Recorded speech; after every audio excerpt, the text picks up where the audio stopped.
तो साथियों, आज का हमारा सवाल है, एक वर्ष पहले ए और बी की आयु क्रमशः 12 वर्ष और 14 वर्ष की थी।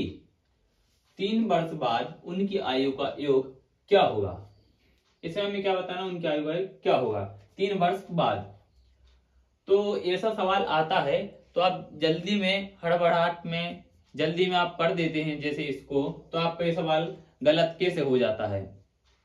आपका सवाल ये गलत ऐसे हो जाता है कि जैसे इसने कहा कि ए की आयु और ये बी की आयु, तो बोलते करते क्या हो कि ए की आयु हो गई 12 वर्ष और बी की आयु 14 वर्ष, तो इसमें क्या कर देते हो, 3 प्लस कर देते हो, इसमें भी 3 प्लस कर देते हो, तो 12 और 3 कितना हो जाता है, 15 हो जाता है, ये 15 हो जाता है, ये यहाँ पे 15 हो गया है ना, 15 हो गया। इसके बाद इसका योग कितना हो जाएगा, इसका योग हो जाए 14 और ये 16 हो जाएगा, क्या 16 हो जाएगा।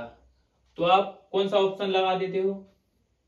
देखो अब इसका 15 है, इसका 16 है, तो इसमें 15 तो है लेकिन यहाँ पे 16 नहीं है, इसलिए वाला हमारा नहीं होगा, लॉजिक भी हमारा ये नहीं लगेगा, इसलिए हम दूसरे तरीके से करते हैं। और बाई चांस इसमें अगर आ भी गया 16, इसमें जैसे 16 भी आ गया पीछे, तो आप यही वाला लगा दोगे और जो आपका गलत हो जाएगा आंसर, इसलिए हमें ये नहीं करना है ऐसा। पहले तो आपने क्या किया है, ये क्वेश्चन को ध्यान से नहीं पढ़ा है, इसलिए आप ऐसा सवाल कर रहे हैं।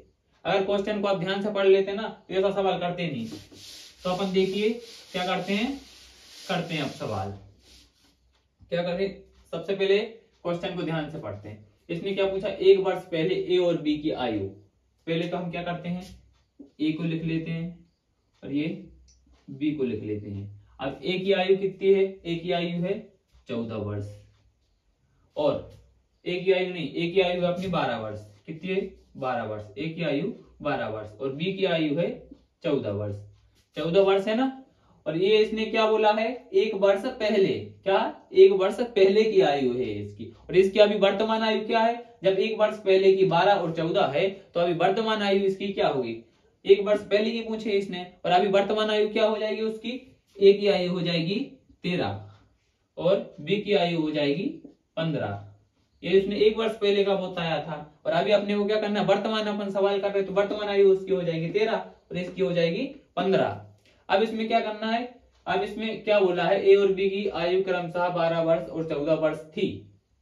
अब 3 वर्ष बाद उनकी आयु का योग क्या होगा। 3 वर्ष बाद उनकी आयु का योग क्या होगा, तो अब हमें 3 प्लस इसमें नहीं करना है, इसमें नहीं करना। ये तो एक वर्ष पहले की वर्तमान आयु कौन सी, वर्तमान आयु तो ये है, कौन सी है वर्तमान आयु, ये है हमारी 13 और 15। अब इसमें क्या करना है, इसमें 3 प्लस करना है, इसमें 3 प्लस नहीं करना, हमें क्या करना है, अब हमें इसमें 3 प्लस करना है, इसमें और इसमें 3 प्लस करना है। अब इसमें हम 3 प्लस करेंगे तो कितना आ जाएगा हमारे, इसमें 3 प्लस करेंगे तो हमारा 16 आ जाएगा, और इसमें हम 3 प्लस कर देंगे तो कितना आ जाएगा, इसमें हम 3 प्लस कर देंगे तो हमारा ये 18 आ जाएगा।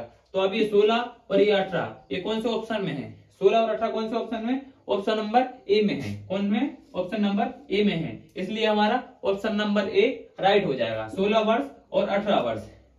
देखिए आप क्या करते हैं, सबसे पहले तो आप इसको ध्यान से नहीं पढ़ते, क्वेश्चन को ध्यान से नहीं पढ़ते, इसलिए आपका आंसर गलत हो जाता। अगर आप क्वेश्चन को ध्यान से नहीं पढ़ते तो